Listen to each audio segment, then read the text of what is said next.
Ok, pessoal, tudo bem com vocês? Meu nome é Davi, sou professor, né? Pode chamar de professor Davi GP, né? Estamos aí com o canal Conversas e Controvérsias aqui no YouTube, né? E aí é um canal que trata sobre filosofia, é, ciências da religião, né? Teologia e assuntos é, contemporâneos da atualidade, né? Curiosidades que envolvem estas disciplinas, que envolvem essas áreas do conhecimento, tá certo? E não podíamos ficar de fora, não poderíamos ficar de fora deste debate, né? Que está aí bem acalorado nas redes sociais com relação a este grupo gospel que uh, cantou, né? Apresentou uma música com conceitos estética, né, bastante polêmicos para o meio evangélico, né? Enfim, todos já devem estar aí sabendo. Se você não sabe, a gente vai estar dando aqui pinceladas sobre este conteúdo, né? E dar nossa opinião também aqui no canal, tá certo? Então, eu não conhecia muito este grupo, não sou muito ligado nas suas músicas, né? Talvez uma ou outra, né? E o que acontece? Nós temos ah, muitos elementos, realmente, eu vi a música, né? Vi o clipe, e temos aí elementos claros, né? De uma outra tradição religiosa, né? Sendo trazida para o contexto ah, de culto e louvor a Deus, né? E nós vamos falar um pouco isso sobre questão do louvor, né? Ah, como podemos entender esse conceito de louvor na igreja, né, no meio evangélico? E como o evangelho dialoga ou deve dialogar com outras culturas e tradições ah, religiosas, tá certo? Isso implica também, talvez o ponto mais polêmico seja que foi suscitada dúvida, né, com relação a essa a canção, e os argumentos do grupo não foram satisfatórios, não estão sendo satisfatórios com relação a essa canção, né? Então, nós temos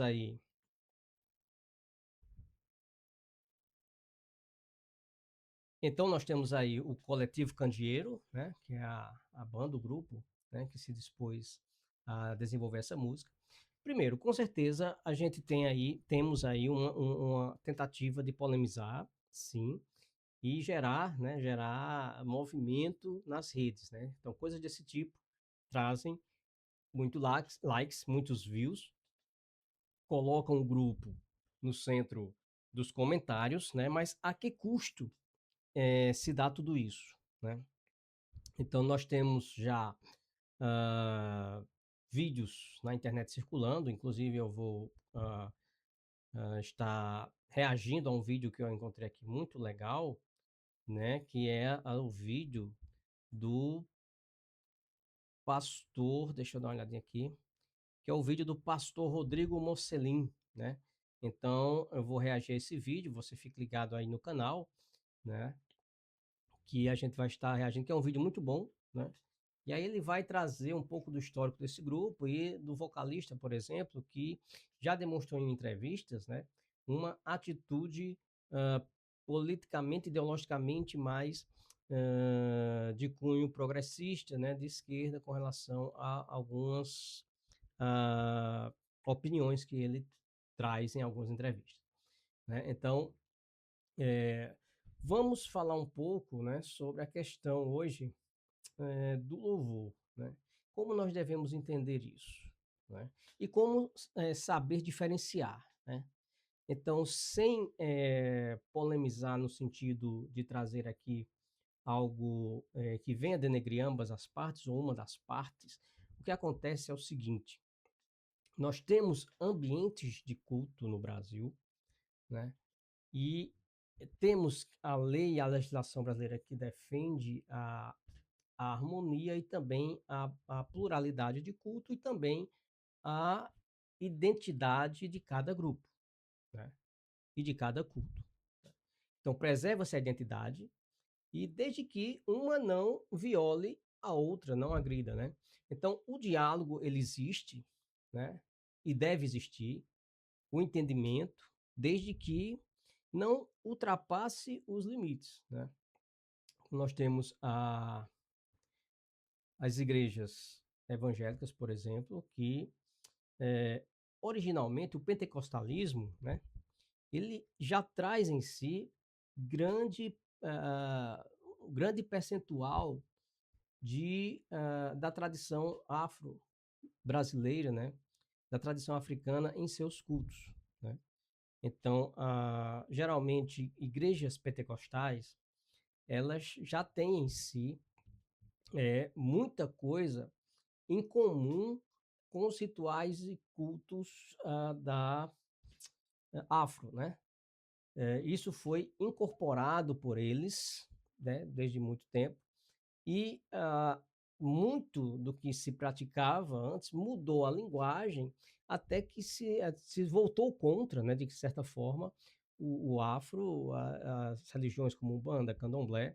Muitas pessoas saíram desse meio, entraram no evangelho, adquiriram uma nova linguagem e com o pretexto de estarem, digamos assim, possuídas agora pelo Espírito Santo, então agora vão remover as entidades lá do candomblé, ou da Umbanda, etc., ou mesmo fazer profecias, falar em nome de Deus, né? Então tudo isso já há um engajamento, né? Uma, já é fruto de um sincretismo religioso que essas religiões mais, digamos, avivadas, né, mais pentecostais, elas herdaram desta cultura, né? Então já há isso na base. Só que a linguagem em si, declarada e aberta, né, ela vai trazer sim conflitos, tá certo? Então vamos dar uma olhadinha aqui rapidamente sobre essa questão do louvor, certo? Então, o que é que nós devemos entender? Tomando por base Isaías 42:8, por exemplo, nós vamos ter que eh, Deus falando, né? Eu sou o Senhor, esse é o meu nome, não darei a outro a minha glória, nem a imagens o meu louvor, né? Também temos em Isaías 48:11, esse que lemos foi Isaías 42:8. O 48:11 também vai na mesma direção, né? Declara um compromisso de Deus em sua própria honra e glória, afirmando que age por amor de si mesmo, para não ter seu nome profanado ou sua glória dada a ídolos, né?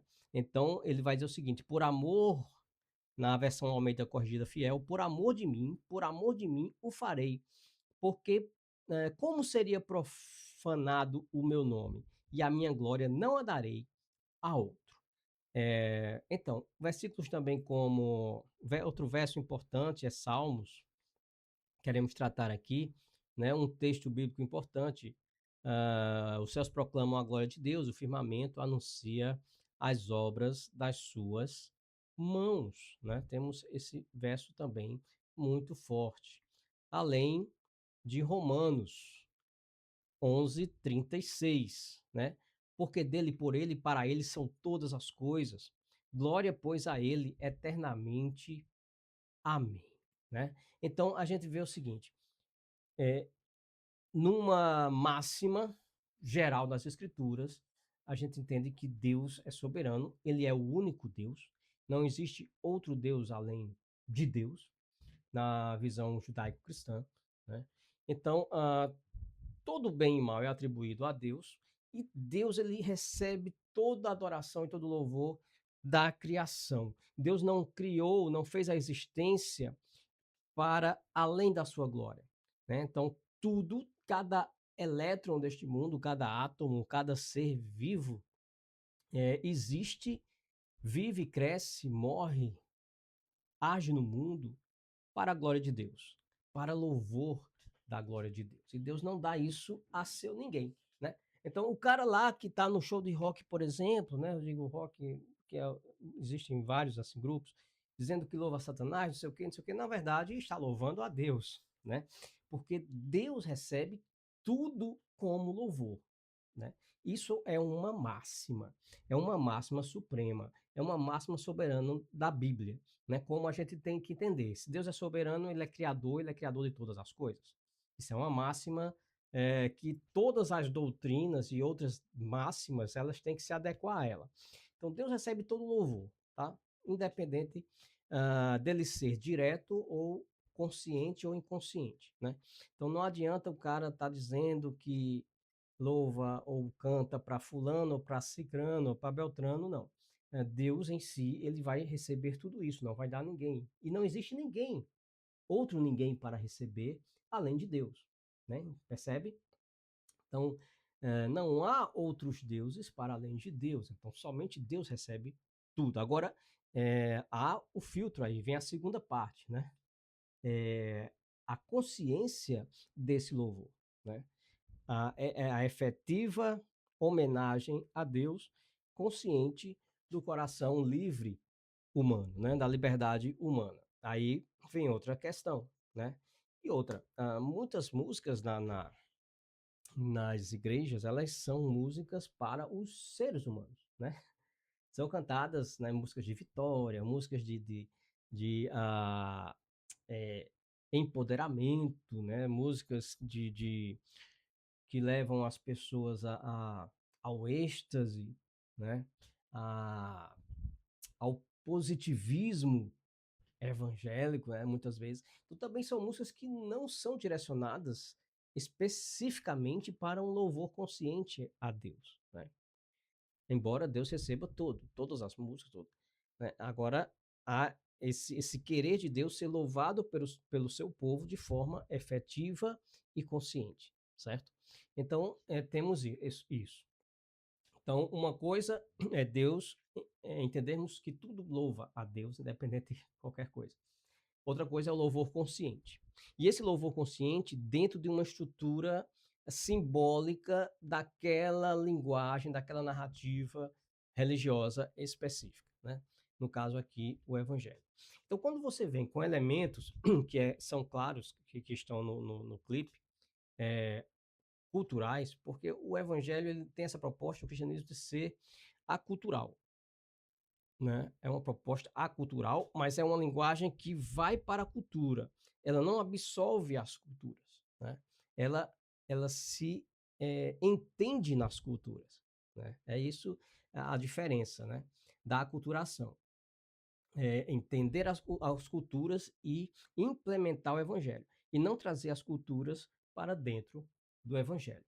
Então, é possível, sim, adentrar com o evangelho em qualquer cultura, mas não é possível trazer as culturas para dentro do evangelho, né?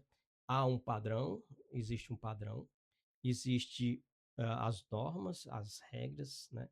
Vários ritos, enfim, é uma religião totalmente desenvolvida e montada, né? E tem sua própria estrutura. Então, então, vir com determinados corpos estranhos, digamos assim, para essa estrutura formada, causa, com certeza, esse burburinho todo que está acontecendo aí, tá certo? Então, a nossa impressão com relação a isso é a seguinte, que cada um, né, a gente deve entender isso, cada um no seu quadrado, né? A gente não pode querer enfiar a goela abaixo determinada ideia, né, no outro. Eu não posso, sim, formar um grupo aqui e desse grupo dizer que é evangélico e tratar e trazer elementos de outros planos. Mas eu não posso querer que todos aceitem essa ideia, né? Então aí é ultrapassar as barreiras da, da tradição, né? Da tradição. E aí vem vem já começa, né, as coisas, a, os julgamentos, né, de chamar o pessoal de legalista, isso, aquilo, outro. Aí vem os argumentos controversos, né? Trazendo imagens de outras coisas, de instrumento, de música, então os discursos começam a ir ganhando outras características, né? Então a questão, o foco desse debate é tão somente a incorporação de uma linguagem de outra tradição e de elementos claros de outra tradição, né? Não convence o que os cantores apresentam de forma alguma, né? Você vai ver aí nas redes, e é claro, está claro pela conduta, pela formação, por por outras apresentações dos cantores, né? Que a ideia é essa, né? Incorporar na tradição cristã elementos da tradição afro brasileira, né? De outras tradições. Então, esse é o choque, né, que acontece. De forma alguma, ah, se deve apresentar isso como um imputamento para o meio evangélico. De forma alguma. Você pode fazer e ter essa ideia em um determinado grupo que você pode formar ali e desenvolver, mas não para, principalmente na igreja reformada, né? Nos protestantes reformados. Isso aí não vai colar, né? Então, foi uma atitude infeliz enquanto se declara um grupo cristão evangélico, né? Porque nós temos sim uma base que nem sempre é uma base coerente e correta à luz das escrituras e à luz da razão, né? Mas há uma base de entendimento comum no meio evangélico brasileiro, né? Até mesmo práticas do pentecostalismo são admitidas como cristãs e como evangélicas, uh, e entendidas no meio evangélico, né? São práticas que vêm das tradições afro, mas que os evangélicos tratam como, entendem como algo natural na sua concepção, né? Na sua tradição. Claro que cada grupo diverge ali, mas não se excluem. Né? Mas quando algo vem claramente estabelecer a linguagem, né? As vestes, a estética de uma outra identidade religiosa, então, lógico que vai causar tudo isso aí que tem causado. Então, não se deve, nós devemos saber diferenciar as coisas, né? Então, respeitar as religiões não quer dizer aceitar, né? Tolerância religiosa, né? É um termo é, bem criticado também na ciência da religião, bem debatido, né? Então, é isso. Não é aceitar tudo, né?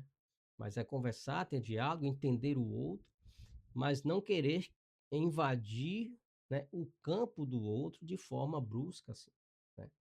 Então, você vai ter realmente esse choque. O catolicismo admite, há o sincretismo com o catolicismo, né, com essa vertente do cristianismo, mas outros não vão admitir esse, esses esse sincretismo, né? Essa junção, essa intenção.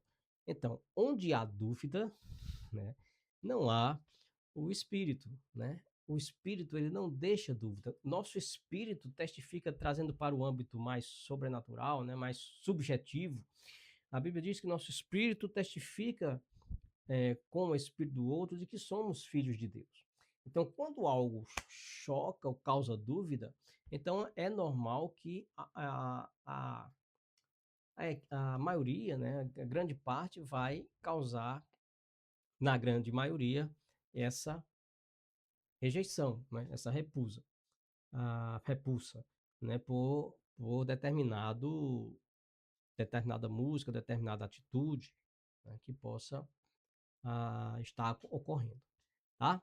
Então, vou estar reagindo a alguns vídeos aí sobre esse assunto, você fica ligado, não se esquece de deixar o like aqui no canal, fica com a gente, tá certo? Vamos estar falando muito sobre isso e que você possa entender, né? Que Deus recebe todas as coisas, todo louvor, toda ação no mundo é de Deus, mas a ação consciente para Deus, deliberadamente, como gratidão exaltação da pessoa de Deus deve ser direta, né? Então devemos ter o nome de Jesus em foco, Deus em foco, é ao único que é digno de receber a honra e a glória, né? Ao Deus eterno, imortal, invisível, mais real, enfim. Deus tem que ser claramente adorado no âmbito do culto cristão, né? Não pode haver dúvida com relação à, à estética, à linguagem, à letra, enfim. Deve haver clareza para que não haja confusão no meio do povo, né? Então, esse grupo ele se levanta como um, uma voz confusa, né? Que vai, claro, trazer muitos likes, muito burburinho aí, muita falação, mas que na verdade não vai passar de fogo de palha, tá bom? Não é uma visão legalista, é legalista para quem vê como legalismo, né? Isso e essa taxação do legalista também destrói a ideia de diálogo, né? Sempre nossos discursos são muito contraditórios, sempre contraditórios. E buscamos o norte, né? Buscamos alguns nortes para irmos nos situando. Então, o norte aqui é esse, né? Respeito às religiões, mais cautela com relação a essa junção brusca, abrupta, né? De uma tradição com outra, né? Embora digam que não, mas claramente é incontestável todo o contexto e tudo que se vê, né? Em nossos no que foi apresentado pelo grupo, tá certo? Então, um grande abraço, se inscreve no canal para não perder nada, ativa o sino e continua aqui com a gente, tá? Grande abraço e até a próxima.